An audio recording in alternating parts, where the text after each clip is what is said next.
en Apocalipsis, capítulo 3.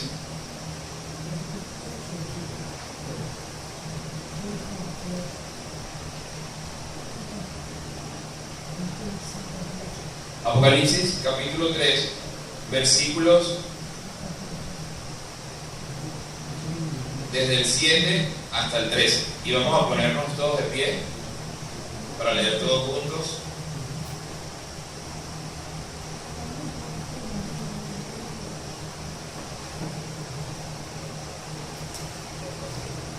Leamos todos juntos y unánimes.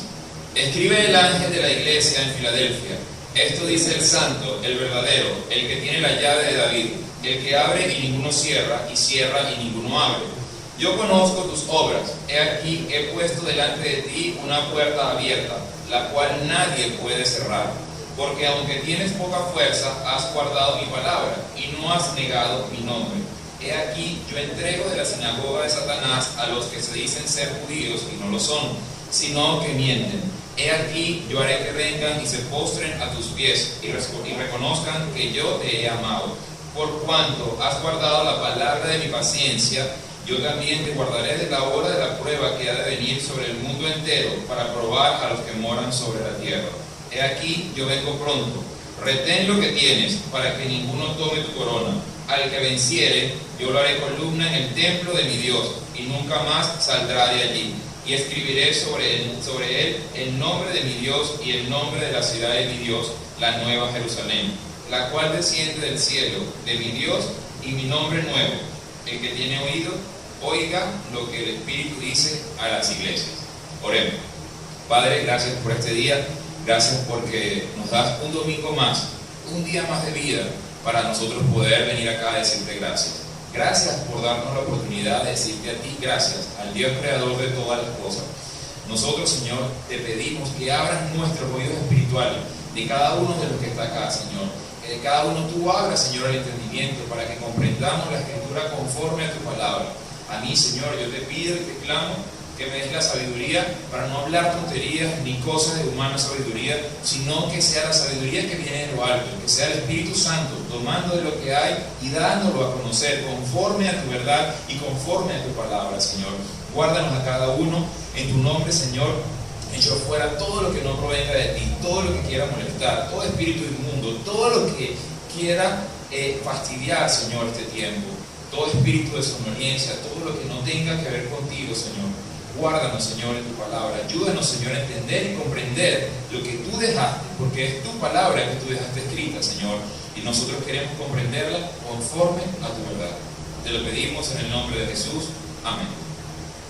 Pueden sentarse. ¿Cómo se llama el sermón del día de hoy? ¿Qué dice allí? En la parte de atrás, donde dice el Apocalipsis de San Juan. ¿Cómo dice el título? ¿Cómo dice? Es, sea columna en el templo de Dios. Sea columna en el templo de Dios. Para los que trabajan en la construcción es muy fácil saber lo que es una columna, ¿cierto? Para casi todas las personas es fácil saber lo que es una columna, pero los que saben de construcción van a entender un poquito más lo que es. Una columna es un elemento vertical que soporta una carga y dicha carga la va a distribuir para llevarla a tierra. Ese es el propósito de una columna, soportar un peso, distribuirlo y llevarlo abajo.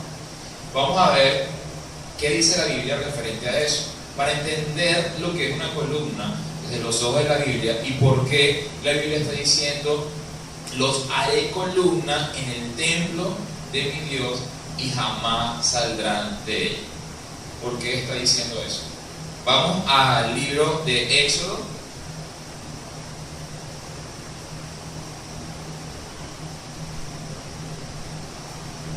capítulo 13.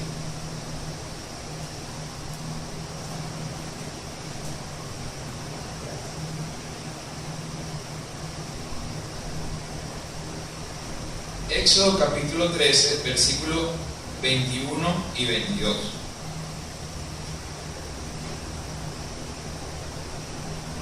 Dice, y Jehová iba delante de ellos de día en una columna de nube para guiarlos por el camino, y de noche una columna de fuego para alumbrarles, a fin de que anduviesen de día y de noche. Nunca se apartó de delante del pueblo la columna de nube de día, ni de noche la columna de fuego. No sé si recuerdan o si han leído la historia, cuando el pueblo de Israel fue sacado de Egipto, el pueblo de Israel estaba esclavo en Egipto, eran esclavos de toda esta gente. Cuando Dios usa a Moisés para sacar, ¿han visto la película? ¿Han visto la película Los 10 Mandamientos? Cuando Dios usa a Moisés para sacar al pueblo de Israel de Egipto, coloca, ojo, hay que entender que Dios los está sacando de Egipto, de una tierra que produce, de donde hay alimento, para llevarlos al desierto, para llevarlos a un lugar donde no hay agua, donde el sol de día es incandescente y donde de noche el frío es espantoso. Parecería que Dios los está llevando a un mal lugar. Sin embargo, el propósito es que el pueblo aprenda a depender de Él, aprenda a depender del Dios vivo y entienda que el Dios vivo tiene mucho más poder que cualquier otro Dios sobre la tierra. Entonces, dice la Biblia que delante del pueblo había una columna de fuego durante la noche que los protegía del frío y los alumbraba, y una columna de nube que los protegía del calor y los guardaba. Ahí dice la Biblia que hay una columna que está haciendo, guiándolos para que ellos vayan detrás de la columna. Vamos ahí mismo a Éxodo, el siguiente capítulo 14, desde el versículo 19 al 20. Antes de leerlo, entiendan que cuando el faraón se da cuenta, cuando el faraón por fin deja salir al pueblo de Israel, después de la última plaga, que es la muerte de los primogénitos, dice la Biblia que Dios endurece el corazón de Faraón, y Faraón sale detrás del pueblo a perseguirlo. Ya él dejó que se fueran, y ya el pueblo arrancó su caminata hacia donde los estaba llevando Dios, y era hacia el desierto, a través de Moisés. Dice que salió Faraón detrás de él con toda su caballería, y esto es lo que pasa. Éxodo 14, del 19 al 20. Y el ángel de Dios que iba delante del campamento de Israel se apartó e iba en pos de ellos. Y asimismo la columna de nube que iba delante de ellos se apartó y se puso a sus espaldas. E iba entre el campamento de los egipcios y el campamento de Israel. Y era nube y tinieblas para aquellos, y alumbraba a Israel de noche, y en toda aquella noche nunca se acercaron los unos a los otros. Las nubes que iba delante del pueblo de Israel, ¿qué hizo cuando el pueblo de los egipcios venía detrás de ellos a matarlos? Se quitó del frente y se fue ¿a dónde? Atrás. El ángel que iba delante se quitó del frente y se fue ¿a dónde? Atrás. Y lo que era luz, lo que estaba cuidando al pueblo de Israel, lo que era luz para ellos, ¿qué era para el pueblo de los egipcios? Dice la Biblia, oscuridad y tinieblas. Dios está prometiendo allí que Él los va a guardar. La columna los está guiando. La columna está haciendo que, dice que según la necesidad que tenían ellos, la columna que hacía, guardarlos, cuidarlos en todo lo que necesitasen.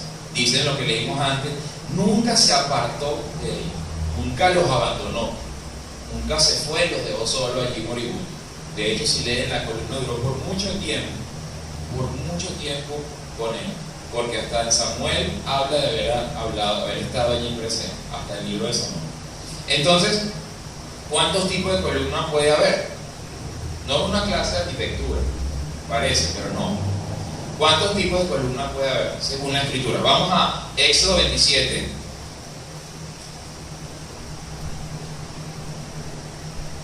Vayan ahí en su cabeza contando. Éxodo capítulo 27, desde el 9 al 17. 27, desde el 9 al 17. Yo voy a ir hablando y ustedes pues vayan ahí contando cuántas columnas, tipos de columnas hay. Dice, asimismo, está hablando acerca del tabernáculo que Dios mandó a construir en el desierto. Asimismo harás el atrio del tabernáculo. Al lado meridional, al sur, tendrá el atrio cortinas de lino torcido de 100 codos de longitud para un lado. Sus 20 columnas y sus 20 basas serán de bronce, los capiteles de las columnas y sus molduras de plata. De la misma manera, al lado del norte habrá a lo largo cortinas de 100 codos de longitud y sus 20 columnas con sus 20 basas de bronce, los capiteles de sus columnas y sus molduras de plata. El ancho del atrio del lado occidental tendrá cortinas de 50 codos, sus columnas 10, con sus 10 basas, y en el ancho del atrio por el lado del oriente al este habrá 50 codos. Las cortinas a un lado de la entrada serán de 15 codos, sus columnas 3, con sus 3 basas, y al otro lado 15 codos de cortinas, sus cortinas 3, con sus 3 basas. Y para la puerta del atrio habrá una cortina de 20 codos de azul, púrpura y carmesí y lino torcido de obra de recamador, sus columnas 4 con sus 4 basas, y todas las columnas alrededor del atrio estarán ceñidas de plata, sus capiteles de plata y sus basas de bronce. ¿Alguien contó? ¿Cuántas? 57 columnas. Hay diferentes tipos de columnas, puestas en diferentes tipos de lugar, con diferentes tipos de cargas que van a soportar. Y estaban recubiertas de plata, algunas estaban recubiertas de oro, pero eran distintas y eran diferentes, y cada una tenía un propósito distinto. Asimismo, sin importar el tiempo que usted tenga conociendo acerca de Jesús, sin importar lo que sea que Dios haya puesto en usted para que le sirva y le conozca. Asimismo, cada uno de nosotros es distinto. Dios no está pretendiendo en ninguna parte de su palabra en que todos tengan el mismo nivel de autoridad ni el mismo nivel de fe. Él lo que está buscando es que cada uno le conozca y cada uno le sirva conforme a lo que Él ha puesto en cada uno de nosotros. Acá, en cada uno de nosotros. Una columna está conformada por 3 partes: la base, la columna, que es lo que traslada la carga, y lo que viene a ser, se me fue la palabra, la corona, pero hay una palabra mejor: capitel. ¿Se acuerdan cuando estudiábamos geografía universal? Capiteles, diferentes tipos de capiteles, corintios y tal. ¿Se acuerdan de eso? Bueno, una columna está puesta por esas 3 partes: la base, la columna como tal, que es el elemento vertical, y el capitel. ¿Cuál es el propósito de una columna? Vamos primero a Timoteo 3:14.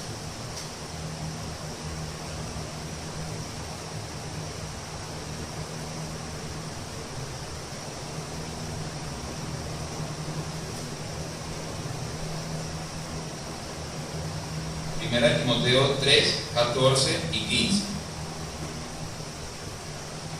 Aquí está Pablo escribiendo a Timoteo en una carta y le dice esto: esto te escribo, aunque tengo la esperanza de ir pronto a verte, para que si tardo sepas cómo debes conducirte en la casa de Dios, que es la iglesia del Dios viviente, columna y baluarte de la verdad. Sobre quién debe estar basada toda la palabra. ¿Quién es la columna y baluarte? Dios. Y asimismo ahora, cada uno de nosotros, por eso él le está diciendo a Timoteo: yo te voy a ir a visitar pronto, pero si no puedo ir tan pronto, recuerda estas palabras. Recuerda conducirte en la casa de Dios, que es la iglesia del Dios viviente, columna y baluarte. Recuerda conducirte en la casa de Dios, que es la iglesia. La casa de Dios no es esta casa de cemento y techo y vigas y lámparas. La casa de Dios son los que están sentados en esta silla, que quieren conocer a Dios, que están buscando conocer al Dios vivo y que quieren buscarlo para conocerlo, para servirlo. Entonces, ¿quiénes son las columnas? Cuando una persona lleva un estandarte, ¿qué lleva el estandarte?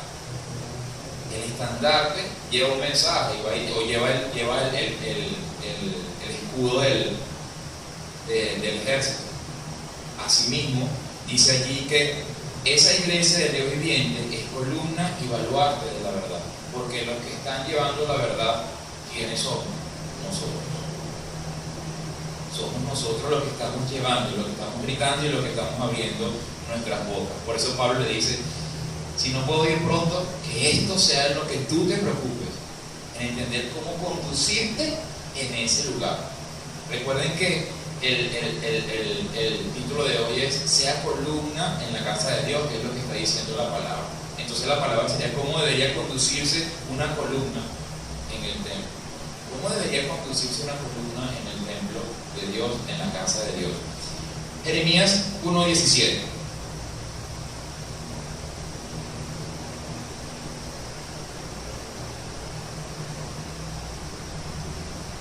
Libro del profeta Jeremías, capítulo 1, versículo 17 hasta el 19. Dios le dice a Jeremías las siguientes palabras: tú pues, ciñe tus lomos, levántate y háblales todo cuanto te manden. No temas delante de ellos, para que no te haga yo quebrantar delante de ellos.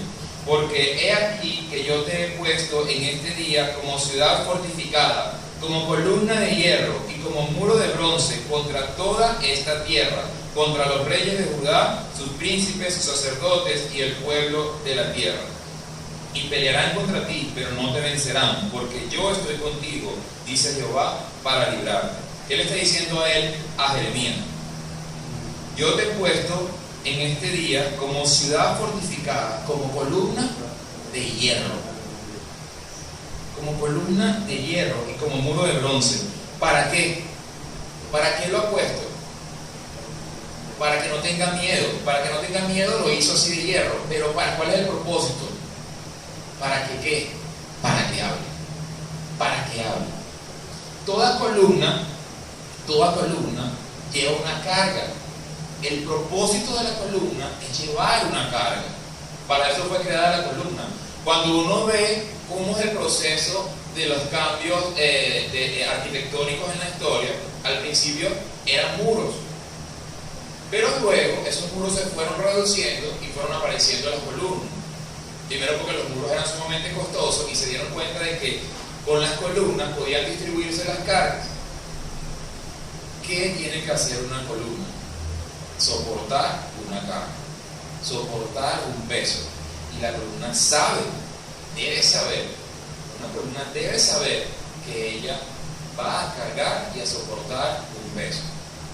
¿Qué es lo que está diciéndole Dios a Jeremías? Yo te hice columna de hierro, no te hice una columna blanda, pero yo estoy contigo. O sea que la columna no está sola. La fuerza de la columna proviene de ¿quién? De Dios.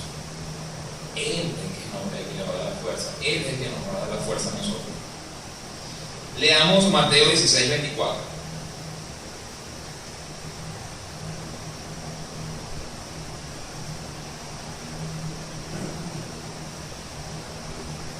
Mateo capítulo 16, versículo 24, dice: entonces Jesús dijo a sus discípulos: si alguno quiere venir en pos de mí, niéguese a sí mismo y tome su cruz y sígame. La religión lo entendió mal. La religión tomó cruces y ¿qué hizo? Y se las puso encima. Hasta en los pantalones, ahorita uno ve cruces, ¿no? Tome su cruz y sígame. ¿Qué significa eso? Tome su carga y sígame.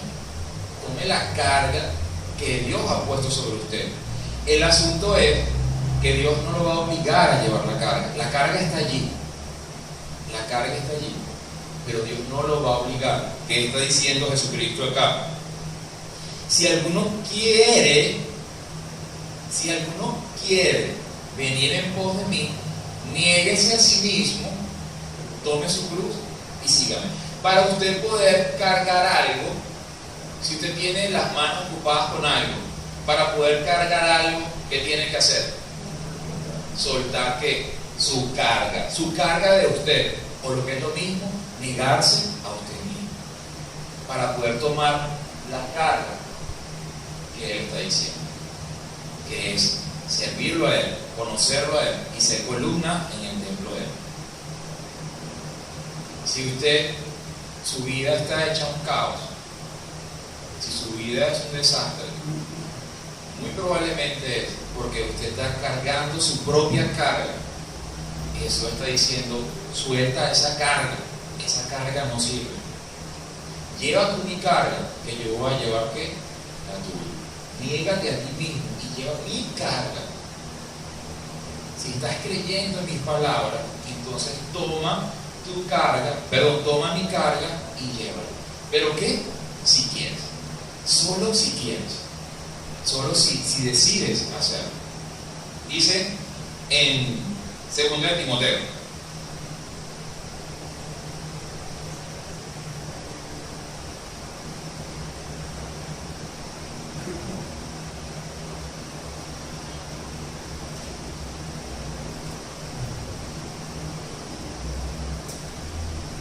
Segunda carta a Timoteo, capítulo 2, versículo del 1 al 3.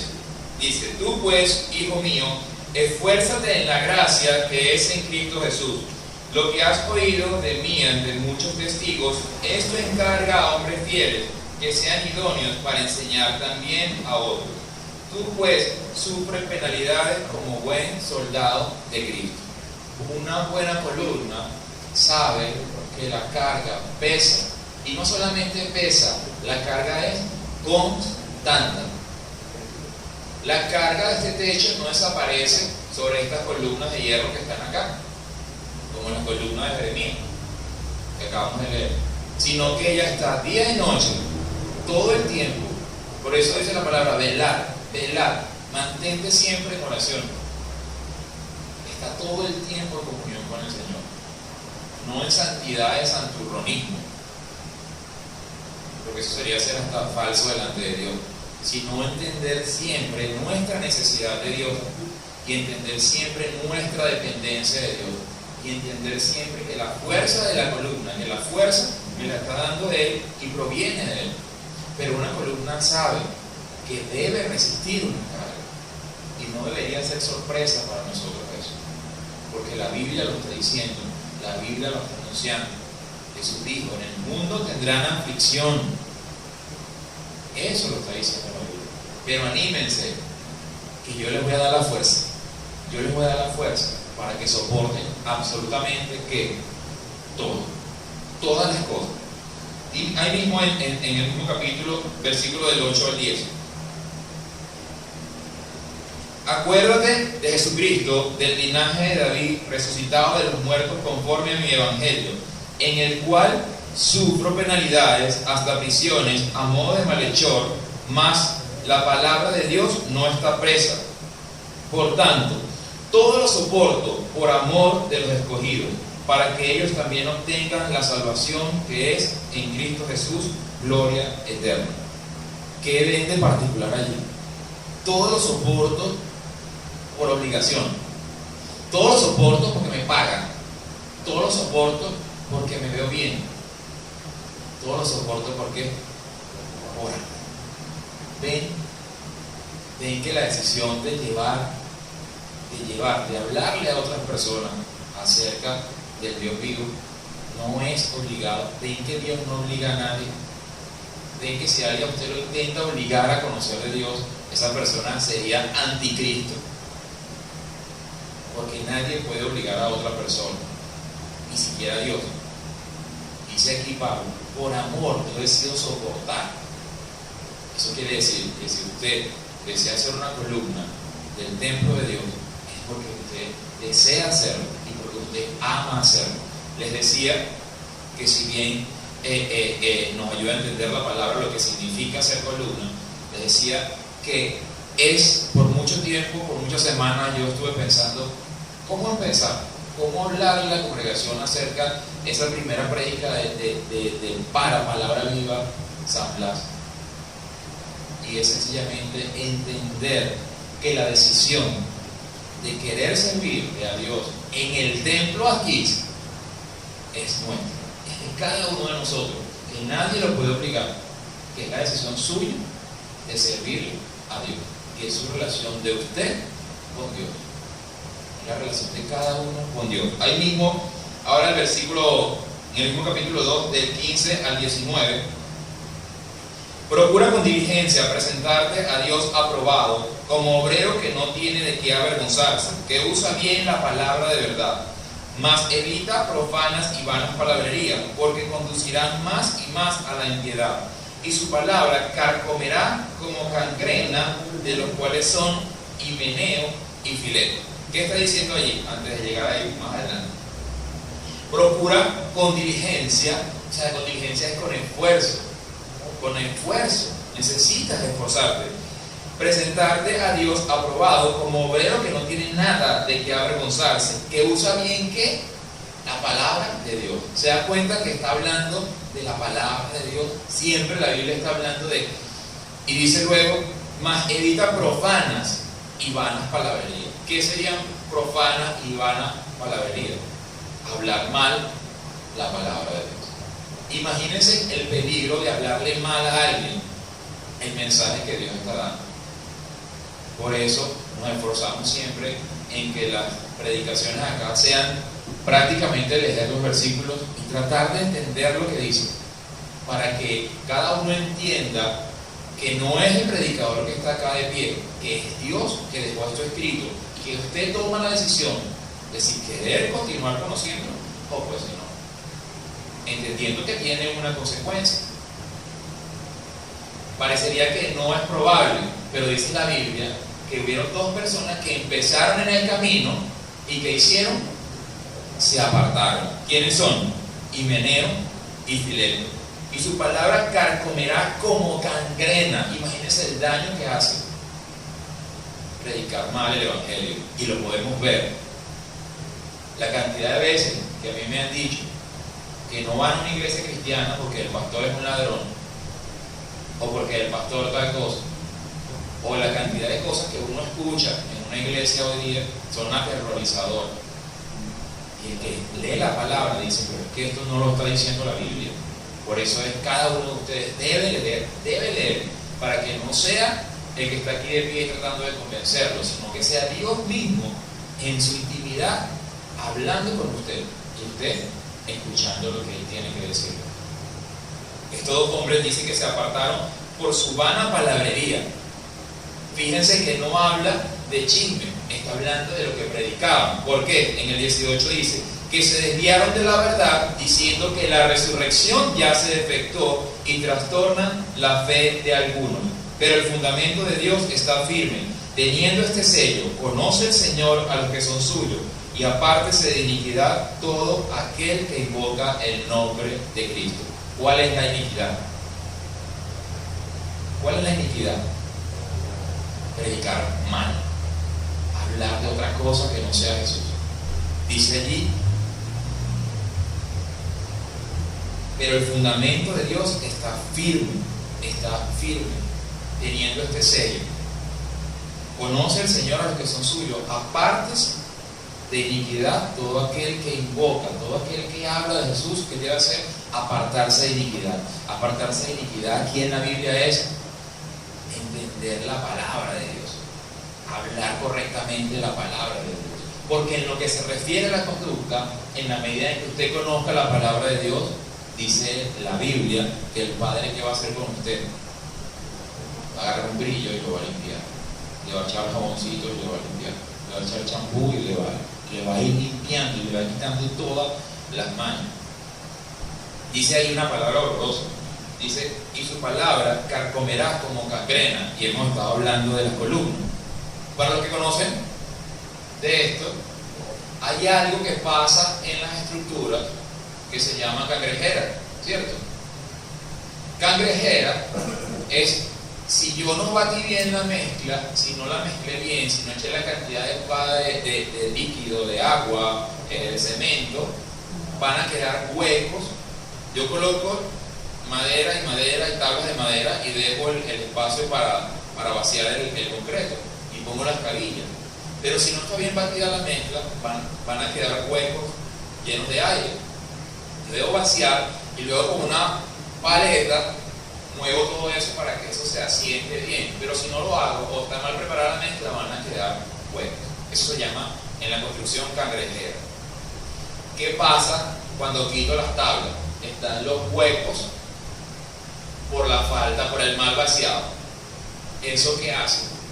Que la estructura, exactamente, que la estructura no resista de la manera que debería resistir.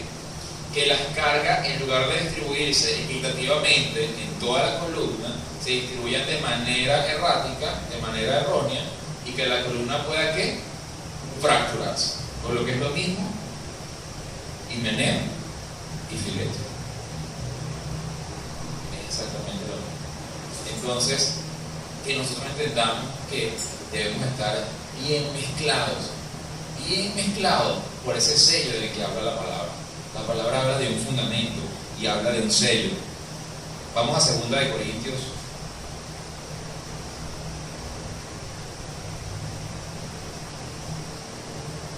Capítulo 1.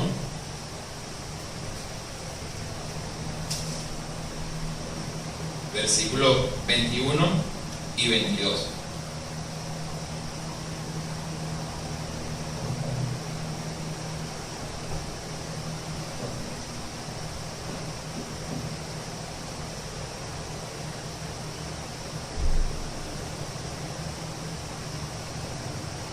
Segunda de Corintios, capítulo 1, versículo 21 y 22, dice: y el que nos confirma con vosotros en Cristo, y el que nos ungió es Dios, el cual también nos ha sellado y nos ha dado las arras del Espíritu.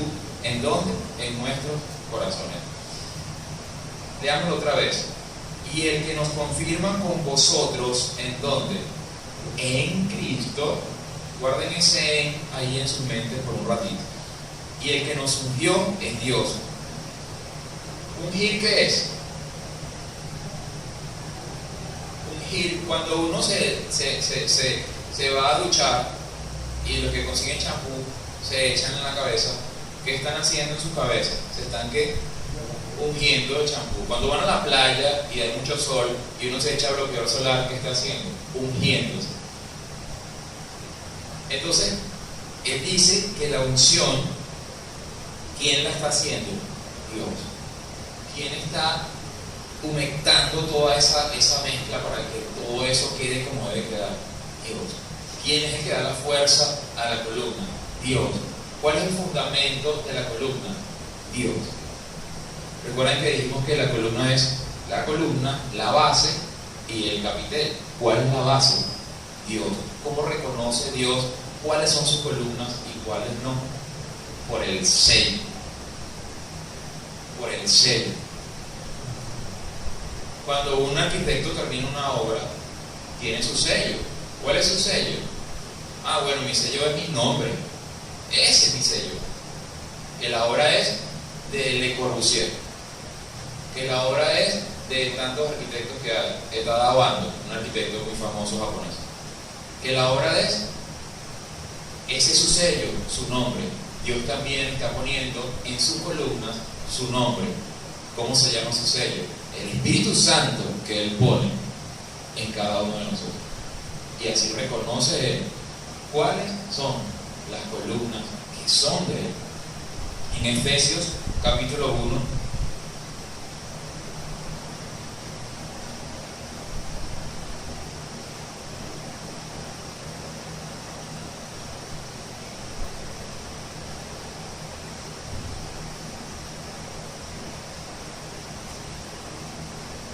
Efesios capítulo 1 del 13 al 14. ¿Se acuerdan que les dije que guardaron en allá arriba, no? Síganlo guardando. Dice: en Él también vosotros, habiendo oído la palabra de verdad, el evangelio de vuestra salvación, y habiendo creído en Él, fuiste sellados con el Espíritu Santo de la promesa, que es las arras de nuestra herencia, hasta la redención de la posición adquirida para la alabanza de su gloria. Me gustaría leerlo 30 veces este versículo, pero vamos a leerlo solamente una vez más. En Él también, habiendo oído la palabra de verdad, el evangelio de vuestra salvación, y habiendo creído en Él, fuiste sellados con el Espíritu Santo de la promesa, que es las arras de nuestra herencia, hasta la redención de la posesión adquirida para la alabanza de su gloria. Para la redención ¿de qué? De la posesión adquirida. Empieza a hablar de premios, empieza a hablar de herencia, empieza a hablar de que cada columna que ha sido sellada va a tener que un premio, una herencia, de acuerdo a qué? A su labor, de acuerdo a su trabajo. Vamos a 1 Samuel.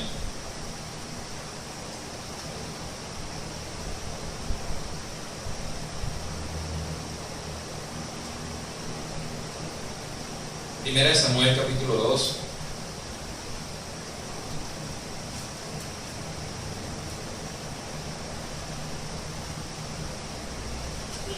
Sigan guardándolos en su cabeza. Del 7 al 9. Primera de Samuel, capítulo 2, del 7 al 9. Esta oración la está haciendo la mamá de Samuel. Samuel está muy chiquito y ella está orando así. Jehová empobrece y él enriquece, abate y enaltece. Él levanta del polvo al pobre y del muladar exalta al menesteroso, para hacerle sentarse con príncipes y heredar un sitio de honor. Porque de Jehová son las columnas de la tierra, y él afirmó sobre ellas el mundo. Él guarda los pies de sus santos, mas los impíos perecerán en tinieblas, porque nadie será fuerte por su propia fuerza. Este pasaje tiene que ver por todos lados con lo que estamos hablando, porque está hablando de que las columnas pertenecen ¿a quién? A él. Las columnas que decidieron ser columnas, ojo, las que decidieron pertenecen a él porque él las sella. Dice que él afirmó sobre ellas el mundo, porque somos nosotros los que tenemos la oportunidad de hablarle al mundo. ¿Cómo sabemos que lo dice? En el siguiente versículo dice: él guarda los pies de sus santos, mas los impíos perecerán en tinieblas, porque nadie será fuerte por su propia fuerza. Dice que nadie será fuerte por su propia fuerza. Habla de columnas que son fuertes, pero que la fuerza de la columna no proviene de la columna. ¿Se entiende o lo estoy enredando? No sé si se les viene un versículo a la mente que dice: todo lo puedo en Cristo que me fortalece. Nosotros a veces creemos que se trata de nuestra fuerza. Antes de conocer a Jesús, nos esforzamos de una manera tan increíble que el cansancio en nuestra vida va de una manera más allá de lo que nosotros podemos comprender, porque tratamos de entender que tratamos de creer o esforzarnos que por nuestra fuerza es que nosotros podemos cambiar nuestra manera de vivir, y no es por nuestra fuerza. Le decía que guardáramos porque que dice la Biblia: y todo lo puedo ¿en dónde? En Cristo que me fortalece. Yo trabajo en una empresa de textil y tengo un ejemplo que les quiero hacer. En la empresa textil hay una mesa para cortar muy larga, de unos 12 metros, donde se tiende la tela. Ahí se tiende toda la tela, son capas así de alta de tela. Y la persona que corta usa una cortadora que cuando uno la ve da terror. A uno no le gusta ni así sea apagada, uno no se quiere acercar a ella, porque parece un alienígena. Tiene una cabeza gigantesca acá y una base, en la base tiene pegada una hojilla de 10 pulgadas. Una hojilla de 10 pulgadas es este tamaño. Imagínense el peligro.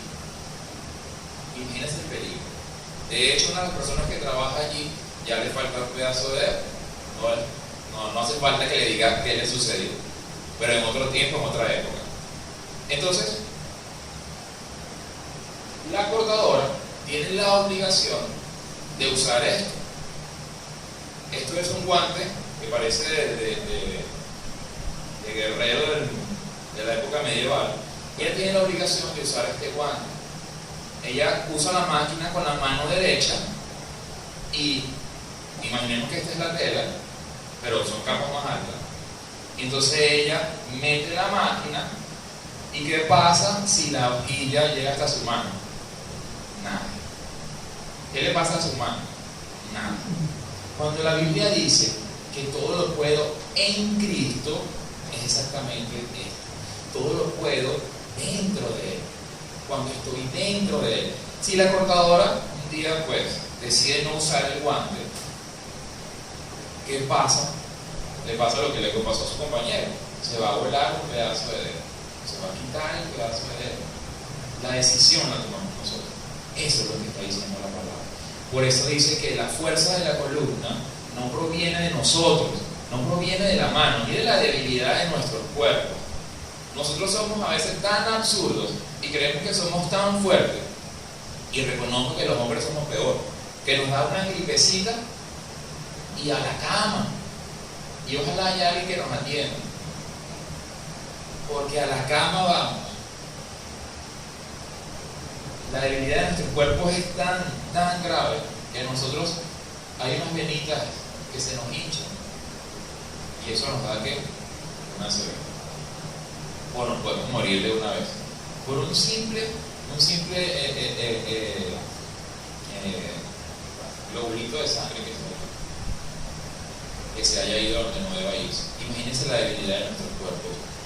Pero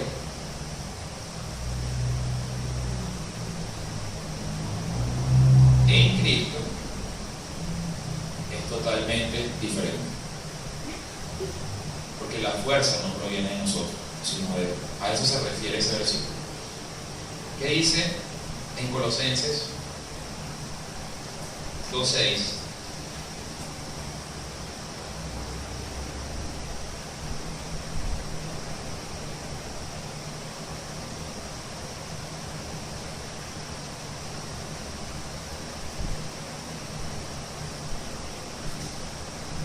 Colosenses capítulo 2, versículos 6 y 7. Por tanto, de la manera que habéis recibido al Señor Jesucristo, andad ¿en dónde? En Él. Siempre andad dentro de Él. Arraigados y sobreedificados ¿en dónde? En Él. Y confirmados en la fe, así como habéis sido enseñados, abundando en acciones de gracia. Una columna soporta ¿qué cosa? Otras que columna arriba. Para nuestro lugar de vida, que es este mundo que tiene gravedad, nosotros topamos las columnas verticalmente una encima de la otra, se soportan unas a las otras. Pero entendiendo las cosas de Dios, imagínense que las columnas, en lugar de ser totalmente vertical, vaya una soportándose a la otra. ¿Qué nos va a dar eso al final? ¿Un qué? Un círculo. Cada una soportándose a la otra, cada una ayudándose a la otra, todas juntas, todas unánimes, todas luchando por una misma causa, que es ¿cuál? El Evangelio de Jesucristo. ¿Qué es cuál? Predicar acerca del Dios vivo. ¿Qué es cuál? Servirle, todas juntas. Y eso es lo que necesita este congreso. Entender que a quien usted le está sirviendo es al Dios vivo y que depende de usted si usted decide ser esa columna de la que está hablando la palabra. Dice en Mateo 16,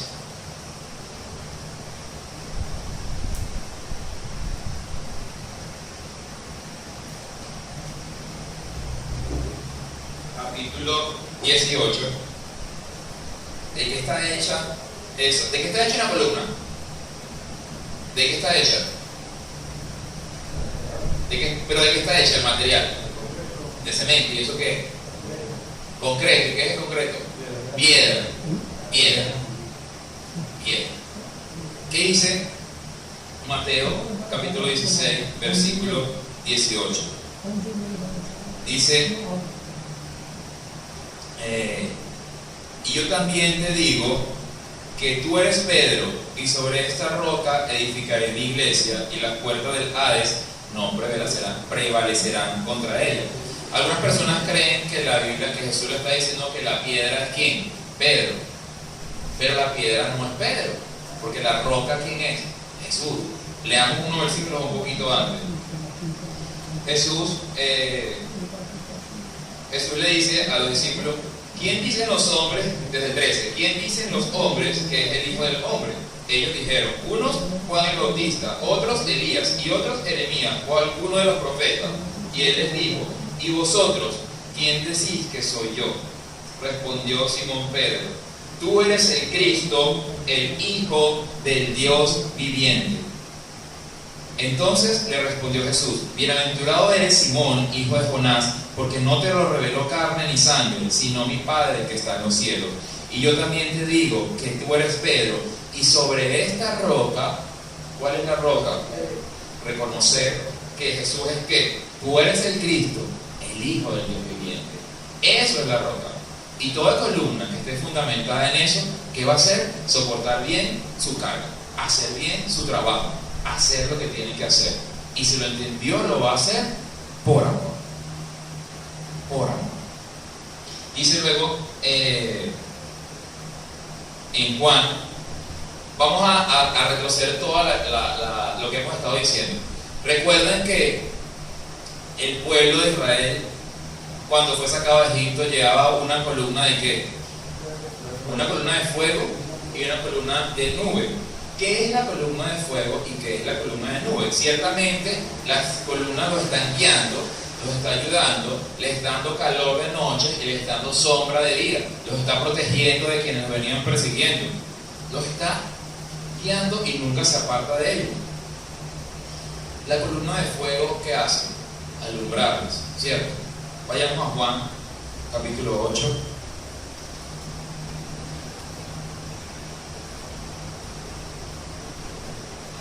Juan,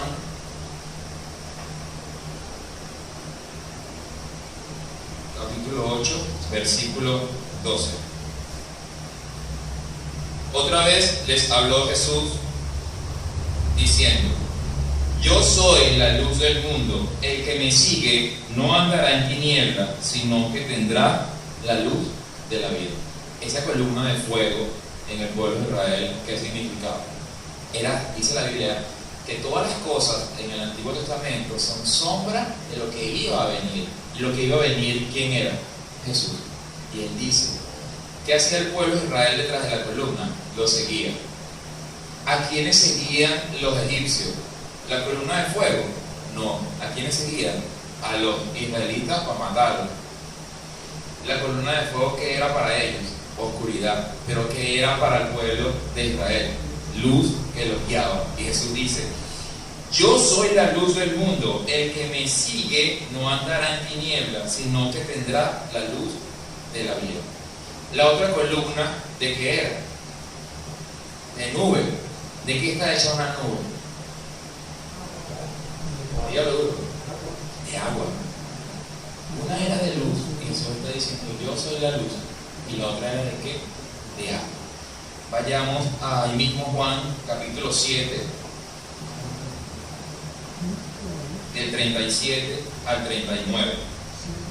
Dice: en el último y gran día de la fiesta, Jesús se puso en pie y alzó la voz diciendo: si alguno tiene sed, venga a mí y beba.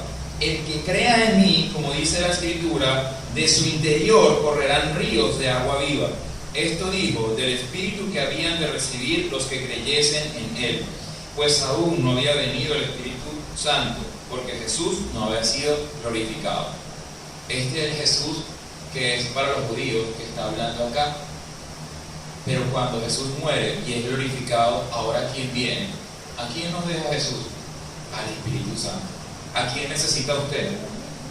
Al Espíritu Santo, morando en usted.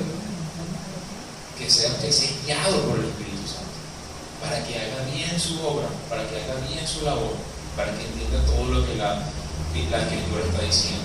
Entonces esa columna de luz y esa columna de agua que guiaba al pueblo de Israel es Jesús, que es la luz para quienes lo siguen, y es el agua, que es el Espíritu Santo, que nos deja Jesús para que hagamos toda la obra. Y ahora somos nosotros los que tenemos esa luz adentro. Ahora somos nosotros los que guiamos a otros también hacia la luz que es Jesús.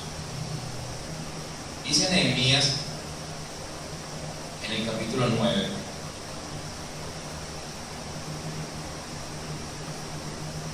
Recuerden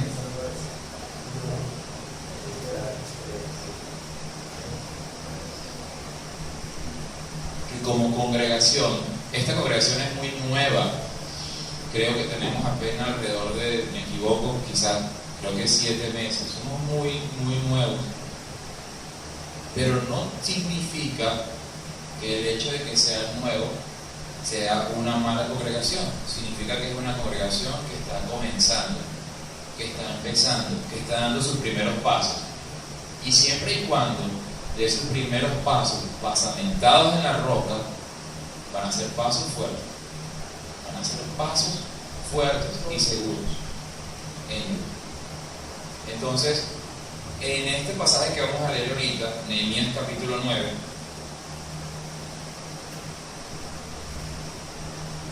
ya aquí el muro de Jerusalén fue reconstruido y están leyendo el libro que habían abandonado a un lado, que era la ley de Moisés, y leen todo el libro de Moisés y la gente comienza a pasar un montón de cosas en ella.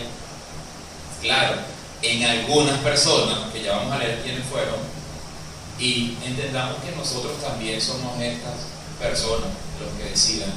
Dice Nehemías capítulo 9, desde el 38.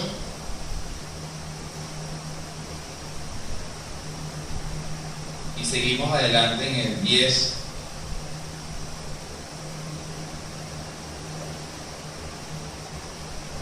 Dice así: a causa pues de todo esto, nosotros hacemos fiel promesa y la escribimos firmada por nuestros príncipes, por nuestros levitas y por nuestros sacerdotes. Los que firmaron fueron Nehemías, el gobernador, hijo de Acalías, y Sedequías, Sedeías, y empieza a mencionar un montón de personas, sacerdotes, levitas, que están firmando y comprometiéndose con algo.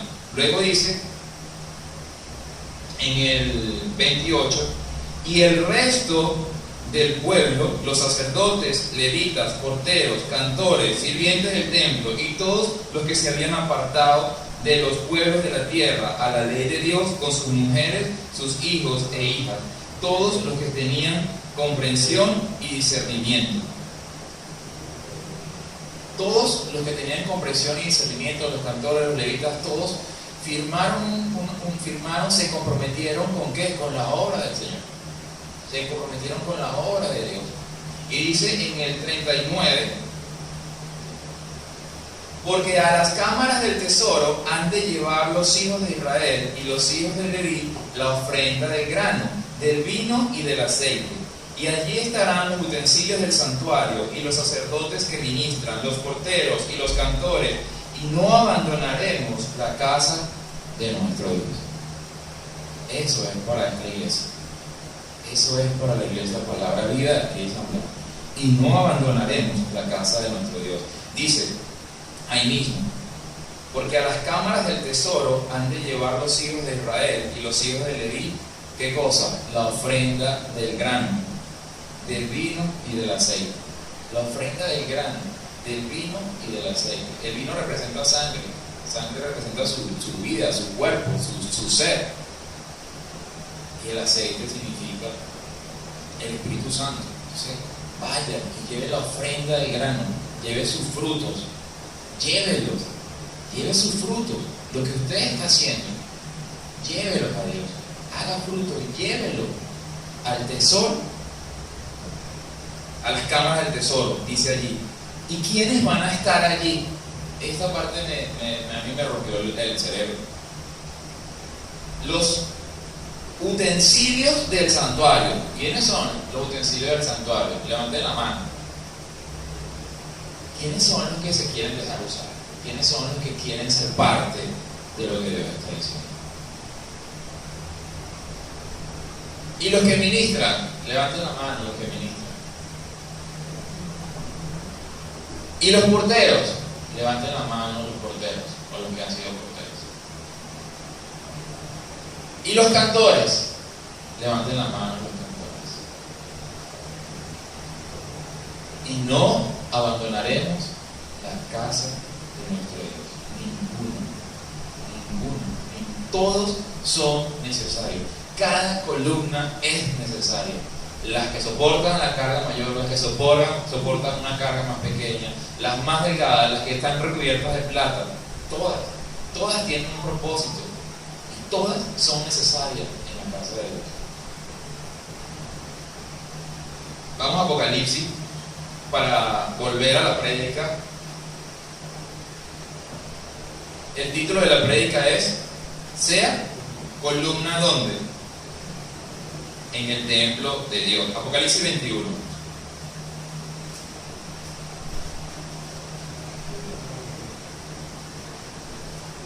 Está hablando de este templo, pero también la palabra está hablando allí específicamente de que sea columna ¿dónde? ¿En cuál templo? Después de esta vida, en la vida eterna, sea columna allí. Dice Apocalipsis capítulo 21, versículos 22 y 23.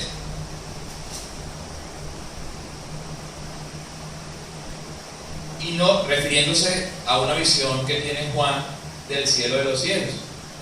Y no vi en ella templo, porque el Señor Dios Todopoderoso es el templo de ella y el Cordero. La ciudad no tiene necesidad de sol, ni de luna que brillen en ella, porque la gloria de Dios la ilumina y el Cordero es su lumbrera. Si la Biblia está diciendo que vamos a hacer templos, los que esfuércense para que sean templos, para que sean columnas, en el templo de Dios, refiriéndose a este lugar espiritual, donde vamos a ir los que moramos con Cristo en nosotros, porque ahora dice que ahí no hay templo. Si hay un templo, ¿cómo vamos a hacer columnas en un lugar en el que no hay templo? ¿De qué está hablando la palabra? De autoridad. Una columna tiene autoridad, una columna tiene fuerza. Hoy cuando venía me pasó algo muy raro. Cuando uno entra a este lugar en la mañana, todo está muy oscuro y la luz no se enciende en la puerta, sino que se enciende acá, detrás de allá hay un interruptor, detrás de la cortina. Entonces hay que caminar a ciegas todo este lugar. Cuando yo llegué y crucé, ¿con qué me estrellé en la cara? Con esa cosa que está ahí, con esa columna. Y yo le decía a los que me acompañaban, yo le decía, no, tiene que haber un propósito, porque yo he hablado hoy de las columnas. Y me dijo, mamonazo fuerte, que se me puso roja la de la cara y todo. Entonces, una columna es fuerte, una columna tiene fuerza, una columna tiene autoridad. Se me doblaron los lentes y todo, y la pata quedó bailando. Una columna tiene autoridad. Cuando la Biblia habla acerca de ese lugar venidero, está hablando de la autoridad mayor que es Cristo, a quien le fue dado todo el poder, toda la gloria, toda la honra y toda la autoridad, y el nombre que es sobre todo nombre. Pero ¿qué va a hacer él ahora? Va a repartir de su autoridad conforme a la obra de cada uno, y así cada columna va a tener su propósito y su autoridad en el reino de los cielos. Dice en el mismo capítulo 22 de Apocalipsis, versículo 12: he aquí yo vengo pronto y mi galardón conmigo para recompensar a cada uno según sea su obra. La columna tiene arriba algo que se llama capitel, que ayuda a que la fuerza se distribuya. Pero ¿qué va a colocar ahora el Señor sobre ese capitel? Las coronas, la autoridad que nos va a dar. Dice en Colosenses 3:23: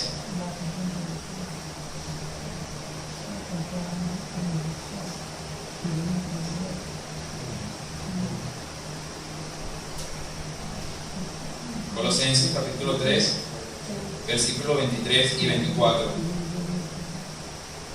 Y todo lo que hagáis, hacedlo de corazón como para el Señor y no para los hombres, sabiendo que del Señor recibiréis la recompensa de la herencia. ¿Por qué? Porque a Cristo el Señor servís.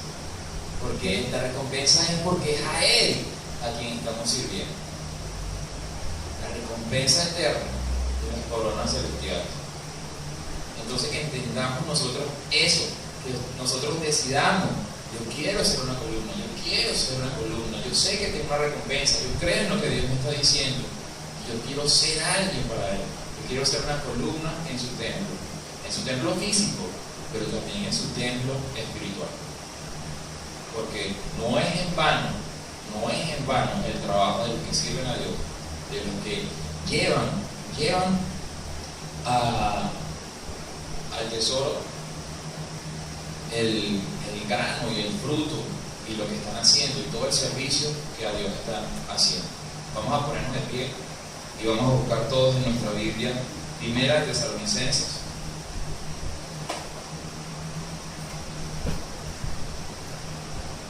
Leamos todos juntos, Primera de Tesalonicenses, capítulo 2, versículos 19 y 20.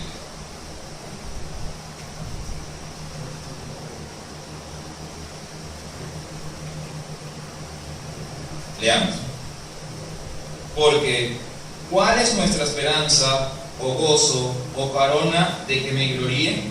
¿No lo sois vosotros delante de nuestro Señor Jesucristo en su venida? Vosotros sois nuestra gloria y gozo. Son ustedes que están allí. Cada uno de nosotros son unas coronas que van a ser puestas sobre esos capiteles. Cada uno de ustedes, alguien les predicó alguna vez, y ustedes van a ser la corona de esa persona que les predicó, de esa persona que les abrió los ojos espirituales, de esa persona que los llevó a que vieran la columna de luz que es Jesús, para recibir la columna de agua que es su Santo Espíritu morando en cada uno de los que creen en su palabra. Entonces oremos todos juntos para que nosotros seamos esa columna fuerte que estén dentro de Jesús y esos obreros fieles de lo que habla la Biblia, para que seamos hallados buenos delante de Dios y le sirvamos por toda la eternidad. Oremos juntos. Padre, gracias te damos por este día, gracias por este culto. Nosotros te pedimos, Señor, que seas tú ayudándonos en toda nuestra obra, Señor, porque nuestra carga, Señor, la que hemos decidido llevar, es la carga que tú has puesto sobre nosotros. Nosotros, Señor, queremos soltar nuestra carga. Esa es nuestra decisión, dejar nuestra carga a un lado, Señor, entendiendo que tu carga, Señor, es liviana, Señor, porque la fuerza proviene de ti, porque tú eres quien nos da la fuerza a cada uno de nosotros, Señor. Ayúdanos, Señor, a llevar nuestra carga, esa carga que tú has colocado, Señor. Ayúdanos, Señor, a entender que nuestra carga es tu carga, Señor, que es predicar el Evangelio para que otras personas también puedan llegar al conocimiento de la verdad. Nosotros te pedimos, Señor, que nos ayudes a ser fieles, que nos ayudes a tener entendimiento real, que no seamos las personas religiosas, Señor, sino que seamos las personas que proclaman al Dios creador del cielo y de la tierra, al Dios creador de los mares, y al Dios creador de lo que hay dentro de los mares, Señor, al Dios que creó el olor grato de las flores, Señor, y al Dios que creó la vida dentro del vientre de la mujer, Señor. Ayúdanos y mantén nuestros ojos abiertos siempre, Señor, para que seamos esas columnas que decidan por amor servirte y soportar la carga, Señor, y llevar personas a tu verdad, Señor, y a tu evangelio. Te lo pedimos en el nombre de Jesús.